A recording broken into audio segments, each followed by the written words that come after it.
Recent గా గడిచిన కొద్ది రోజుల్లో పవన్ కళ్యాణ్ గారు చేసిన వ్యాఖ్యలు ఉన్నాయి కదండి. అంటే కాపుల కోసమే నేను పార్టీ పెట్టలేదు, ఆ, కొంతమంది కాపు సంఘాలు కావాలని టార్గెట్ చేస్తున్నాయి, సో అవి తగ్గించుకోకపోతే కొంచెం విషయం వేరేలా ఉంటుందని చెప్పి ఆయన మాట్లాడడం జరిగింది కదా. అవునండి. దీని మీద మీ వ్యాఖ్యలు ఏమంటారు? యాక్చువల్గా వాటి గురించి నేను చాలా వీడియో చేశాను. యాక్చువల్గా దాని గురించి అయితే ఓకే. మెయిన్గా చూసుకుంటే కనుక ఈ విషయంలో అయితే కనుక ఏ రకంగానే హ్యాపీగా లేము. యాక్చువల్గా కాపులు అన్నవాళ్ళు ఏ రకంగానే హ్యాపీగా లేము. ఎందుకంటే కనుక మనకి కష్టం వచ్చినప్పుడు మన కాపు సంఘ నేతలు కావాలి, కాపు కుల నేతలు కావాలి.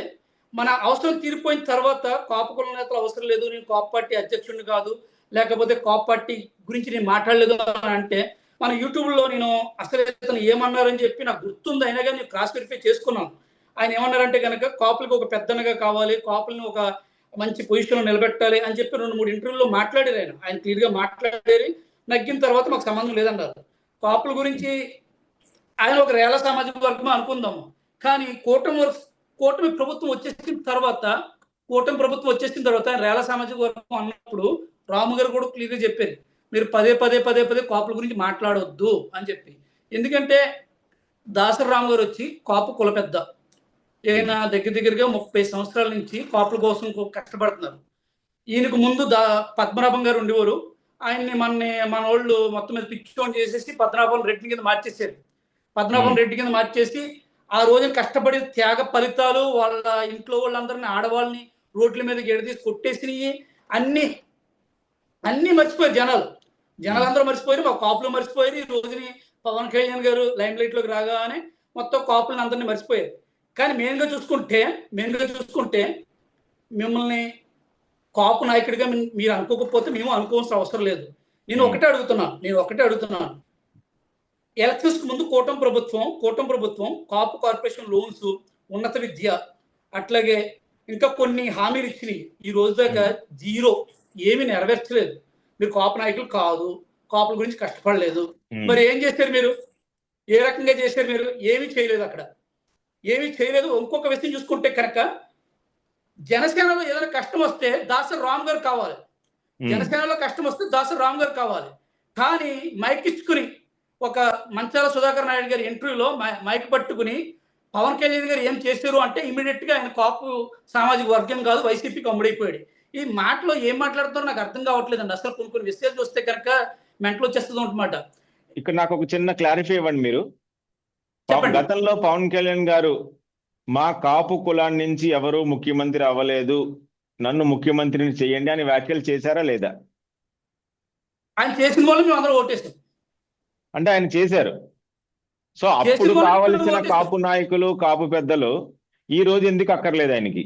ఈ రోజు ఆయన కమ్మ సామాజిక వర్గ పార్టీతో ఆయన అనుబంధ సంస్థగా ఉన్నారు. మరి అందుకని చెప్పి మా అవసరం లేకుండా పోయింది. కరెక్ట్గా చెప్పాలంటే మెయిన్ గా ప్రతి విషయంలోనూ అక్కడే లీక్ అవుతుంది.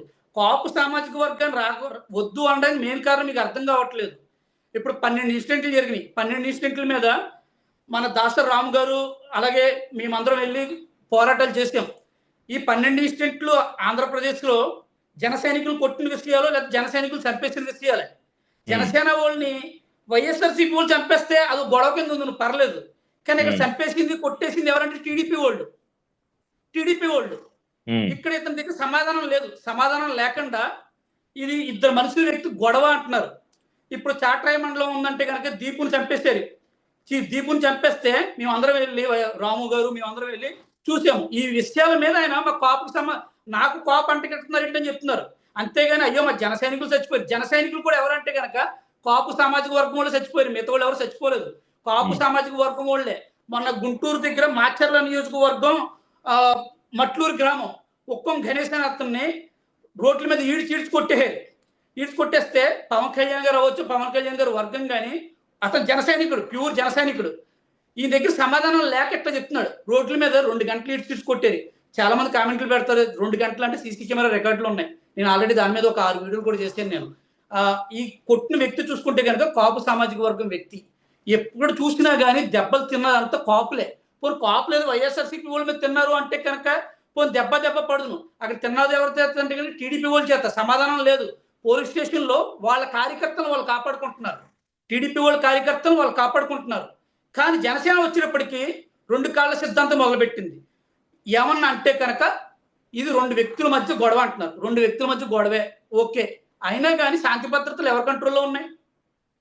కరెక్ట్. శాంతి భద్రతలు ఎవరి కంట్రోల్లో ఉన్నాయి? వీళ్ళే కదా. మరి న్యాయం మీద అన్యాయం మీద చూపించారు కదా. సీసీ కెమెరాలు పట్టుకెళ్ళి పోలీస్ స్టేషన్లో పెడితే అవతల వ్యక్తి మీద 12 కేసులు ఉంటే ఈ అన్యం పుణ్య యాగం మీద అతని మీద కేసు కట్టించారు మన జనసేన వాళ్ళు. ఈ జనసేన ఈ ఊరికి సంబంధించిన కార్యకర్తలు మరి ఘోరం ఎక్కడైందంటే కనుక అక్కడ టీడీపీ ఉండే నియోజకవర్గం, ఆయన పేరు నాకు కరెక్ట్గా గుర్తులేదు కానీ ఆయన శాసనసభ అధ్యక్షులు, ఆయనకి వెళ్ళి కొమ్ము కాసి ఆయన మోచేతికి నీళ్ళు తాగి ఇతని మీద తప్పుడు రిపోర్ట్ ఇచ్చేది. ఆ తర్వాత రాము గారు వెళ్ళి క్వశ్చన్ చేసేది. ఇంతకన్నా దుర్మార్గం, నీ పార్టీలో నీ కార్యకర్తలను కాపాడుకోలేకపోతున్నావు అంటే కనుక ఇంతకన్నా సిగ్గుచేట ఉందని నాకు చెప్పండి. నేను దాని మీద యుద్ధం చేశానని చెప్పి నువ్వు వైసీపీకి అమ్ముడైపోవు అని చెప్పేసి కొన్ని వీడియోలు పెట్టారు నా మీద. అంటే మీరు జనసేనలో ఉన్నారు కదండి. 2024 ఎలక్షన్ లో పవన్ కళ్యాణ్ గారికి వన్ సైడెడ్ గా పనిచేసిన సామాజిక వర్గం ఏదైతే ఉందో అది మీ కాపు సామాజిక వర్గం అని చెప్పి చాలా క్లియర్ గా చెప్పొచ్చు కదా. సో ఆ విషయం అందరికీ తెలుసు, ఆ విషయం ఆంధ్రప్రదేశ్ లో ఉన్న అందరికీ తెలుసు, పక్కన 100% తెలుసు. కానీ అంత న్యాయం చేసిన మీకు ఇప్పుడు అన్యాయం జరుగుతుందంటే పైగా దాన్ని ఖండించకపోగా దాన్ని సమర్థిస్తున్నారని చెప్పి మీరు అంటున్నారు కదా. అంటే మీ ఇన్నర్ ఫీలింగ్, అంటే మీ ఇన్నర్ సర్కిల్ ఎలా ఉందంటున్నారు? పవన్ కళ్యాణ్ గారి వ్యవహారం బాగుందంటున్నారా, బాగాలేదంటున్నారా, ఏమన్నారు అసలు కరెక్ట్ గా? నేను దాని మీద ఒక 20 వీడియోలు చేశాను. దాని మీద 20 వీడియోలు చేస్తే చాలా మంది దాడులు చేశారు. యాక్చువల్గా నీ అడ్రస్లు చెప్పుకుని అకౌంటో తెలుసు, మాకు అన్ని అజేహేది. కాకపోతే నేను ఒకటి చెప్తున్నాను, నిజం మాట్లాడుకునేటప్పుడు ఎవరికైనా బాధ కలిగిస్తుంది. నీ దగ్గర ఆన్సర్ లేనప్పుడు ఎన్నైనా చెప్తారు. ఆన్సర్ లేనప్పుడు తప్పించుకుని తిరుగుతాం అన్నమాట. అదేదో సామెత ఉంటది, ఏంటి, ఓట దాడిన తర్వాత బోడి మల్లన్న అన్నట్టు మనకు ఒక సామెత ఉంది. కాపులు ఓట్లు కావాలి, కాపులు నగ్గాలని చెప్పి అదో కాపులని పట్టించుకోవడం మానేసేది. చివరికి మార్పు అనేది పవన్ కళ్యాణ్ గారిలోనో లేకపోతే కనుక టీడీపీలోనో కాదు, కాపు సామాజిక వర్గంలో రావాలి. అది వస్తలేదు. ఆ కాపు సామాజిక వర్గంలో మార్పు వస్తేనే, ఎందుకంటే పెద్దన్న పాత్ర పోషించమన్నారు. ఇంకా ఆ మొత్తం మందులోనే ఉన్నారు జనాలు, ఇంకా ఆ మొత్తం మందులోనే ఉన్నారు. కానీ అక్కడ అటాక్ జరిగిందల్లా కాపుల మీద అటాక్ జరిగింది. ఒక్క జన సైనికుడు వచ్చి అయ్యో వీడికి అటాక్ జరిగిందా, రేపు పొద్దున్న నా పరిస్థితి ఇలా అవుద్దని చెప్పి ఒకడు ఆలోచించలేదు. కానీ ఈ అటాక్లు అన్నిటి మీద కాపు నాయకులే పోరాటం చేసేది. ఆ రోజు కాపు నాయకులు గుర్తురాలేదు వీళ్ళకి. పోరాటం చేసినప్పుడు శబాస్, ఏదైనా కష్టం వస్తే కాపు నాయకులు గుర్తొస్తారు. ఎవరు గుర్తురావాలంటే పవన్ కళ్యాణ్ గుర్తురావాలి. అయ్యో దాసరామ్ గారు వస్తే బాగుండు, లేకపోతే ఆయన వస్తే బాగుండు, ఈయన వస్తే బాగుండు అని చెప్పి అంటున్నారు. తీరోజు ఒక అడవికి పులి ఉంటుందండి. ఆ పులి ఏదైనా కష్టం వస్తే కనుక తీరుతుంది, కానీ అదే తినేస్తే అది రాజు, దానికి ఆకలి వేసినప్పుడు తింటది, కానీ దాని ఇష్టమైన చంపు తినేస్తే చివరికి జన సైనికులు చచ్చిపోతూ ఉంటుంటే ఈయన ఒక డైలాగ్ ఒక ప్రెస్ మీట్ పెట్టడం, ఒక అయ్యో మా జన సైనికుడికి ఇలా జరిగింది, లేకపోతే చంద్రబాబు నాయుడు గారి దగ్గరికి వెళ్ళి ఇంతమంది జన సైనికులు చచ్చిపోతున్నారు, ఇంతమంది జన సైనికులు కొడుతున్నారు మీ టీడీపీ వాళ్ళు, ఏంటి దీని పరిష్కారం అని చెప్పి ఆలోచించాలి. పొద్దున్న లెక్కతో ఆయనతోనే మాట్లాడతాడు, ఆయనతోనే కూర్చుంటాడు. ఒకసారి మాట్లాడలేడా? మేము ప్రజావాణి కార్యక్రమం దగ్గరికి వెళ్ళి 12 రిపోర్ట్లు పట్టుకుని వెళ్తే దాని దగ్గర గేట్ దగ్గర కూడా రానవలేదు మమ్మల్ని. వాళ్ళ జన సైనికుల కోసం మేము పోరాటం చేస్తాం, మమ్మల్ని గేట్ దగ్గర రానవలేదు. ఇంతకన్నా దౌర్భాగ్యం ఏమైనా ఉందా? అలాగే ఇటీవల హైపర్ ఆది గారు చేసిన వ్యాఖ్యలు సుగాలి ప్రీతి కేసులో అసలు మీ ఇష్యూ తీసుకొచ్చిందే పవన్ కళ్యాణ్ గారు.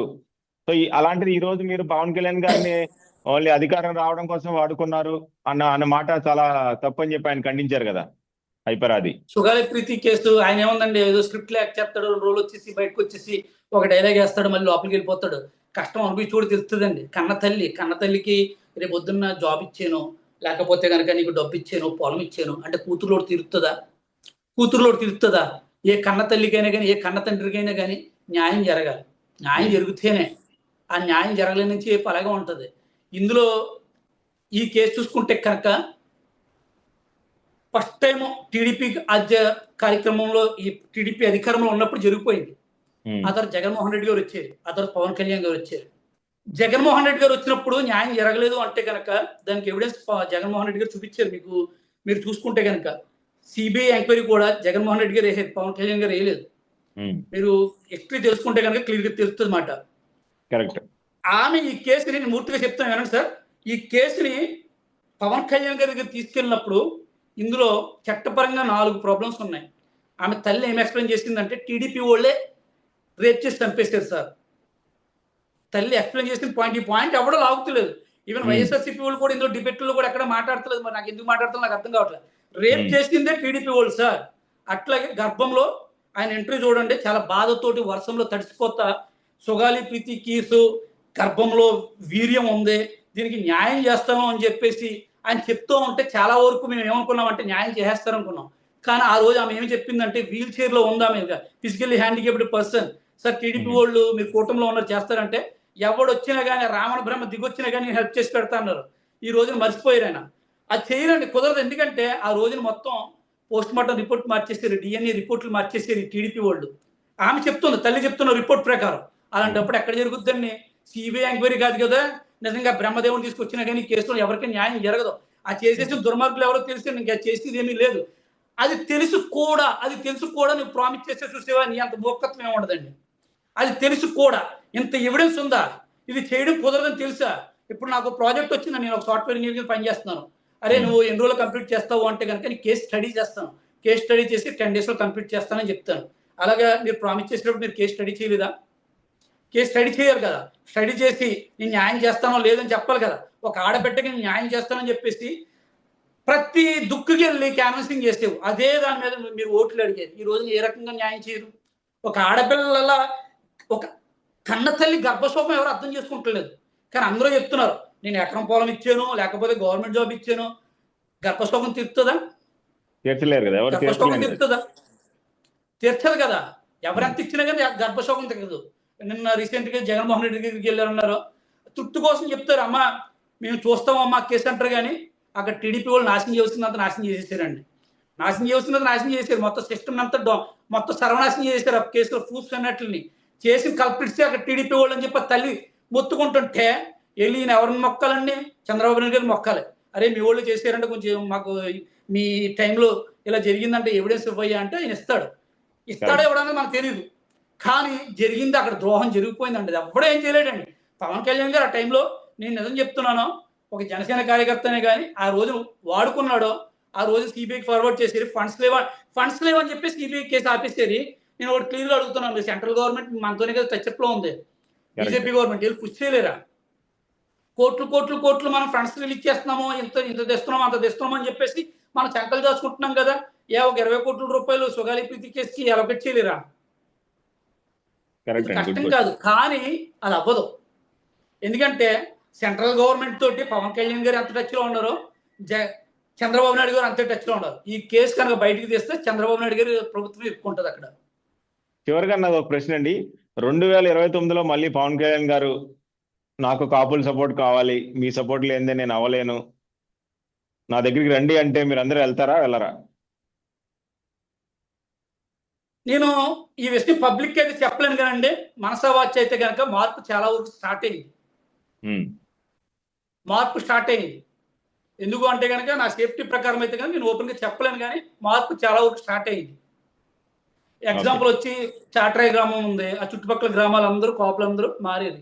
మేము రోడ్ల మీద తిరుగుతాము, మాకు ఎవరు ప్రత్యేకించి ₹1 ఎవరు మాకు ఏంటి ఈ పలానా కేసుకి వెళ్ళినా కానీ స్వచ్ఛందంగా వెళ్ళి సాయం చేస్తూ ఉంటాం. మా కాపులు అనేటప్పటికీ ప్రతి కేసులోనూ మేమే వెళ్తాము, దాసరావు గారు మేమే వెళ్తాము. వెళ్ళినప్పుడు స్వచ్ఛందంగా మార్పు అయితే కనుక చాలా స్టార్ట్ అయింది. ప్రతి ఊర్లో తిరుగుతాం కాబట్టి మార్పు చాలా స్టార్ట్ అయింది. అందుకే నేను ఈ ప్రశ్న మిమ్మల్ని అడిగాను. మీరు ఎక్కువ ప్రజల్లో ఉంటారు, ప్రజలతో మమేకమై ఉంటారు కాబట్టి చాలా సమస్యలను మీరు దాసరామ గారితో కలిసి కృషి చేసి ఉన్నారు కాబట్టి నేను ఈ ప్రశ్న అడిగాను. చాలా మార్పు స్టార్ట్ అయింది. యువత ఒక 18 సంవత్సరాల నుంచి ఒక 23 సంవత్సరాల వయసులో వాళ్ళు ఎగిరెగిరి పడుతూ ఉంటారంటే కామన్ అండి. కానీ ఒక 30 సంవత్సరాలు దాటిన తర్వాత ఆలోచన శక్తి అని ఉంటుంది ప్రతి ఒక్కడికి. ఒకప్పుడు నేను ఎగిరెగిరి పడిన ఉన్నమాట చెప్తున్నాం కదా, కానీ ఆలోచన శక్తి ఉంటుంది. మన దాకా వచ్చేదాకా ఏదో ఉండదు. 2.5 సంవత్సరాల్లో 23 కేసులు చూశాను నేను. 23 కేసులు చూశాను, 4 చావు కేసులు చూశాను నేను. నా దగ్గరుండి మేము చేసుకున్నాము పోస్ట్ మార్టం రిపోర్ట్ల దగ్గర నుంచి. మా బ్రదర్ ఉన్నాడు అక్కడ, మొత్తం అన్ని చేయించుకోడండి. మా బ్రదర్ని ఒక్కొక్కసారి జన సైనికులు చంపేశారన్నయ్య, ఏం చేసేవాని అంటే ప్రభుత్వం వాళ్ళ చేతిలో ఉన్నప్పుడు నేనేం చేయలేకండి కన్నీళ్ళు పెట్టుకుని ఏడ్చిన రోజులు ఉన్నాయండి. అయ్యో మా కాపు బిడ్డను చంపేశారే, జన సైనికుల గురించి కూడా బాధపడతలేదు, నా కాపు బిడ్డను చంపేశారే అని చెప్పి బాధపడుతున్నానండి. ఈయన ఎవరు అడుగుతలేదండి. ఇప్పుడు జగన్మోహన్ రెడ్డి గారు ఉన్నారు, నేను రెడ్డి అని చెప్పేసి భజన చేసుకుంటున్నారు, లేకపోతే చంద్రబాబు నాయుడు గారు నీకు కమ్మ అని ఈయనే వచ్చి స్టేజ్ల మీద ఎక్కి మా కాపుల పూర్వం ఆయనే తీస్తున్నాడండి. మా రాము గారు కూడా అదే అన్నారు, ఎక్కడ కాపు కుల ప్రస్తావన తీసుకురాకూడదు. ఇప్పుడు రెడ్లందరూ ఉన్నారు అంటే కనుక జగన్మోహన్ రెడ్డి గారు ఫోటో పెట్టుకుంటున్నారు అంటే కనుక దాని అర్థం ఏంటండి? ఆయన ఆ వర్గానికి కావాల్సింది చేసి పెడతారు, తప్పేం కాదు. ఎవరి వర్గాన్ని కాపాడుకోవాలి. ఒక కరెక్ట్. కార్యకర్తను నిలబెట్టుకున్నప్పుడు వాడు వర్గాన్ని కాపాడుకుంటే రేపు పొద్దున లక్షణం. అలాగే చంద్రబాబు నాయుడు గారు పచ్చళ్ళు అమ్ముకునే వాడిని కోటీశ్వరుని చేశాడు రామోజీ ఫిలిం అతన్ని. వేల కోట్లు ఎంతమందిని కోటీశ్వరులు చేశారు. ఈ రోజుని మా కాపుల్లో 80% పేదోళ్ళు ఉన్నారండి. మా బాధ అంతా రాము గారి బాధ అవనే, నా బాధ అవనే కానీ, లేకపోతే మాకు కొంతమంది కాపు నాయకులు బాధ అవగానే 80% ఉన్నారండి. ఇటు పక్క రిజర్వేషన్స్ లేవు, ఇటు రాజకీయంగా సపోర్టు లేదు, పని చేసుకుందామంటే కనుక వాళ్ళకి డబ్బులు లేవు. చాలా నరకం చూస్తున్నారండి. మాలాంటి వాళ్ళు ఎవరైనా లక్షలు సంపాదిస్తున్నాము, కరెక్ట్. మాకు ఎవరైనా గోతం లేదు. రాజకీయాల్లో ఒక పార్టీకి కానీ లేదా ఒక వ్యక్తికి కానీ సపోర్ట్ చేసినప్పుడు ఆ సామాజిక వర్గం కానీ లేకపోతే ఆ చుట్టూ ఉన్న ప్రజలకు కానీ ఏదైనా న్యాయం జరుగుతుంది, మంచి జరుగుతుంది అనే ఉద్దేశంతోనే కదండి మనం 4 అడుగులు ముందుకేసేది.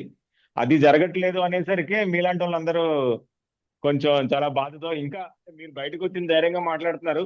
మీలా బయటకు రాకుండా బాధపడే వాళ్ళు చాలా మంది ఉన్నారని చెప్పి బయట అనుకుంటారు. అది ఎంతవరకు వాస్తవం ఈ అంటారు? పాయింట్ రికార్డ్ చేసుకోండి సార్, ఈ పాయింట్ రికార్డ్ చేసుకోండి. ఎప్పటికైనా కానీ ఈ పాయింట్ మళ్ళీ ఫ్యూచర్ లో రిపీట్ అవుతుందన్నమాట.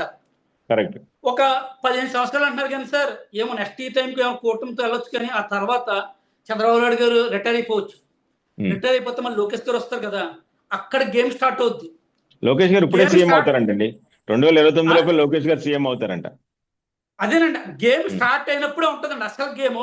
అప్పుడు పవన్ కళ్యాణ్ గారు కాపులు నామస్మరణ చెయ్యకపోతే కనుక నేను ఓ పక్క మేసం తీసుకుని తిరుగుతానండి.